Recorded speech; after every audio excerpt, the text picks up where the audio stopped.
বাচ্চার 6 মাস হয়ে গিয়েছে। বাচ্চাকে কি দিয়ে সলিড শুরু করবেন বুঝতে পারছেন না? তাহলে আমার এই ভিডিওটি আপনার জন্য। আসসালামু আলাইকুম, welcome to Sumaiya Samia blog. বাচ্চার শরীরে হিমোগ্লোবিন কম, বাচ্চার শরীরে পুষ্টি নেই, পুষ্টিহীনতায় ভুগছে আপনার বাচ্চা, তাহলে এই হোমমেড সেরেলাক্সটি একবার হলেও ট্রাই করে দেখুন। Let's start our video. Homemade সেরেলাক্সে আমি যা যা দিয়েছি আধা কেজি ভাতের চাউল, দিয়েছি আধা কেজি লাল চাউল। আপনাদের বাসায় যদি লাল চাল না থাকে দেওয়ার দরকার নাই, কিন্তু চেষ্টা করবেন দেওয়ার, কেননা লাল চালটি শরীরের জন্য খুবই ভালো। দিয়েছি 1 পা পোলাওর চাউল, দিয়েছি 1 পা মুসুর ডাল, দিয়েছি 1 পা মুগ ডাল, দিয়েছি 1 পা খেসারির ডাল, দিয়েছি 1 পা ভুট্টা, দিয়েছি 100 গ্রাম কাঠবাদাম, দিয়েছি 100 গ্রাম কাজু বাদাম, দিয়েছি 1 পা চীনাবাদাম, দিয়েছি 50 গ্রাম কিশমিশ। উপকরণগুলো ভালো মতো একসাথে করে এগুলোকে আমি মিনিমাম 2 দিনের জন্য রোদ্রে শুকিয়ে নিয়েছি। এগুলো কিন্তু আমি ধুইনি, ধুলে এগুলোর মধ্যে এক ধরনের ব্যাকটেরিয়া তৈরি হতে পারে যেগুলো বাচ্চাদের জন্য খুবই ক্ষতিকারক। তাই চেষ্টা করবেন মিনিমাম 1 থেকে 2 দিনের জন্য ভালো মতো রোদ্রে শুকিয়ে নেওয়ার জন্য। ভালো মতো রোদ দেওয়া হয়ে গিয়েছে।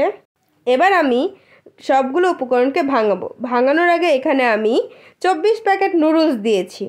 নুডলসের মশলা আমি ব্যবহার করিনি। নুডলস বাচ্চাদের জন্য কি সবার জন্যই ভালো, যদি আমরা মশলাটা না খাই। মশলার মধ্যে যেহেতু টেস্টিং সল্ট থাকে, বাচ্চাদের জন্য কিন্তু একদমই ঠিক না। এগুলোকে আমি ভালো মতো মিশিয়ে নিব।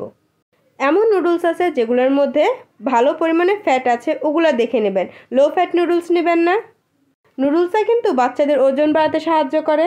বাদাম দিয়েছি বাচ্চাদের ব্রেন ভালো রাখার জন্য। আমরা কিন্তু সবাই জানি বাদামে কিন্তু খুবই ভালো পুষ্টি গুণাগুণ আছে, যা বাচ্চাদের জন্য তো ভালোই, বড়দের জন্য খুবই ভালো।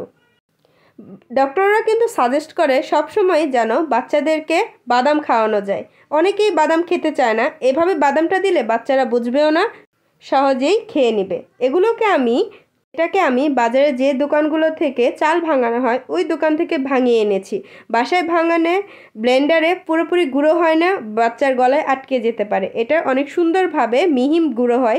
সেরেলাক কিন্তু বাচ্চার ওজন বৃদ্ধিতে সাহায্য করে। বাজারের কেমিক্যালযুক্ত সেরেলাক না খাইয়ে অবশ্যই চেষ্টা করবেন হোমমেড এইভাবে সেরেলাকটি বানিয়ে খাওয়ানোর জন্য।